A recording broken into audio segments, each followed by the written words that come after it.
கோட்டூர் கிராமத்தில் பாலக்கோடு மத்திய ஒன்றியம் சார்பில் தமிழக அரசின் 4ஆம் ஆண்டு சாதனை விளக்க பொதுக்கூட்டம் நடைபெற்றது. தருமபுரி மாவட்டம் பாலக்கோடு அடுத்த பேவள்ளி ஊராட்சி கோட்டூர் கிராமத்தில் பாலக்கோடு திமுக மத்திய ஒன்றியம் சார்பில் தமிழக அரசின் 4ஆம் ஆண்டு சாதனை விளக்க பொதுக்கூட்டம் ஒன்றிய கழக செயலாளர் முனியப்பன் தலைமையில் நடைபெற்றது.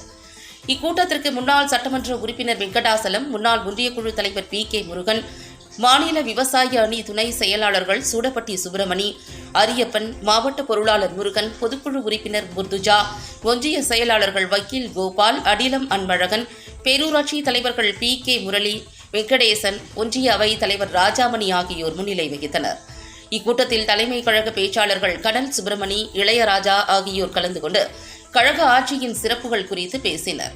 இதில் ஒன்றிய கழக செயலாளர் முனியப்பன் பேசுகையில், தமிழக முதல்வர் மு.க.ஸ்டாலின் முதல்வராக பொறுப்பேற்று மகளிருக்கான விடியல் பயணம், கல்லூரி மாணவிகளுக்கு புதுமை பெண் திட்டத்தின் மூலம் மாதம் 1000 ரூபாய் வழங்கும் திட்டம், தமிழ் புதல்வன் திட்டம் மூலம் கல்லூரி மாணவர்களுக்கு மாதம் 1000 ரூபாய் வழங்கும் திட்டம், 1.5 லட்சம் விவசாயிகளுக்கு இலவச மின்சாரம் உள்ளிட்ட பல்வேறு நலத்திட்ட உதவிகளை செயல்படுத்தி வரும் கழக ஆட்சி வரும் 2026 சட்டமன்ற தேர்தலில் வெற்றி பெற்று மீண்டும் 7வது முறையாக ஆட்சி அமைக்கும் என தெரிவித்தார்.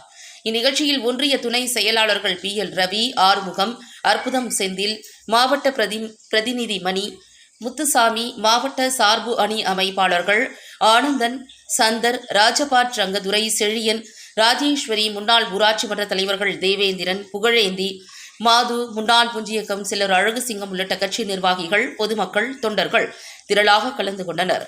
நிகழ்ச்சியின் முடிவில் ஒன்றிய பொருளாளர் குமார் நன்றி தெரிவித்தார்.